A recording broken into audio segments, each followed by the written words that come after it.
과학자 아인슈타인의 회고록을 쓴 미국의 의학자 부키 박사는 아인슈타인은 세상의 물질에 대해선 전혀 욕심이 없었던 사람이었다고 그가 쓴 회고록에 기록했습니다. 아인슈타인이 일을 하는데 필요했던 것은 한 자루의 연필과 한 권의 백지뿐이었고 재물이란 그에게 있어 아무런 의미도 없었다는 것입니다.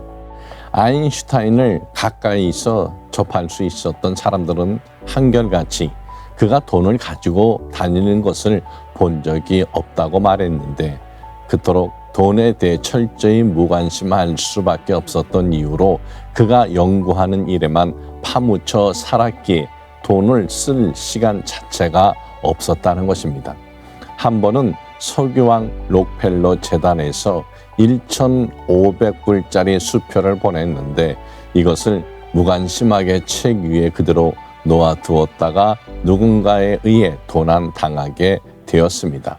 그런데 아인슈타인은 없어진 돈에는 관심이 없고 단지 읽던 책이 없어진 것에만 아쉬워했다고 합니다. 재물이란 아인슈타인에게 있어 별다른 의미를 주지 못했던 것입니다. 우리 역사에도 이처럼 재물에 관심이 없었던 사람이 있었습니다. 조선 세종 때 정승 유관은 성문 밖 2칸짜리 오두막에 울타리도 없이 살았습니다. 어느 해 여름 장마가 계속되자 방 안에는 비가 줄줄 새어 그냥 앉아 있을 수가 없었습니다.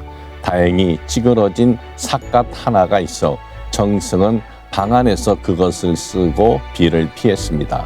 그러면서 그는 부인에게 이렇게 걱정하는 것이었습니다. 삿갓이 없는 백성은 이 비 속에서 어떻게 지낼까?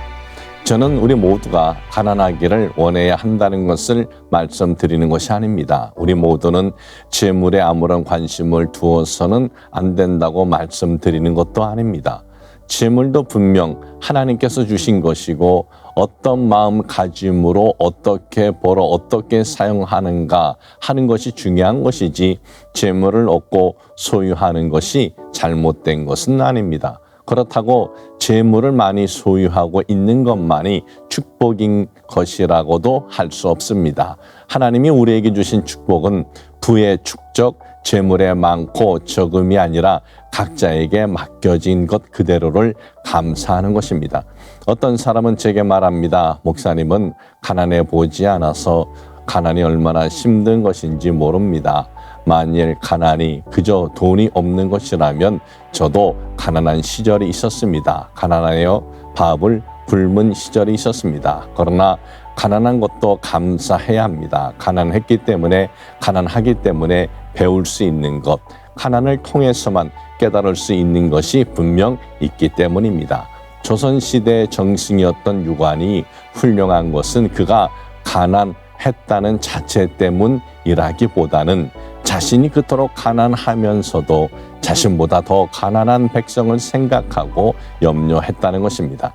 사랑하는 여러분, 저는 오늘 사도 바울의 고백으로 맺음을 대신하고자 합니다. 나는 내가 가진 것에 만족하고 있으며 어떠한 환경에서도 감사하는 법을 배웠습니다.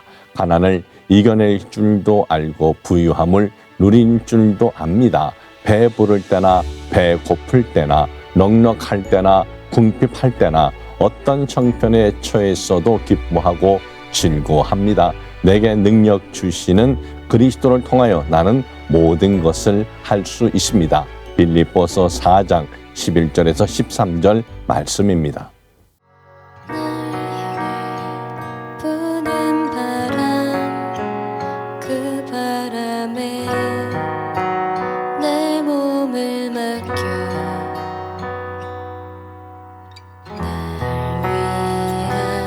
주님의 사랑, 그 사랑을 내가 다시 전하리.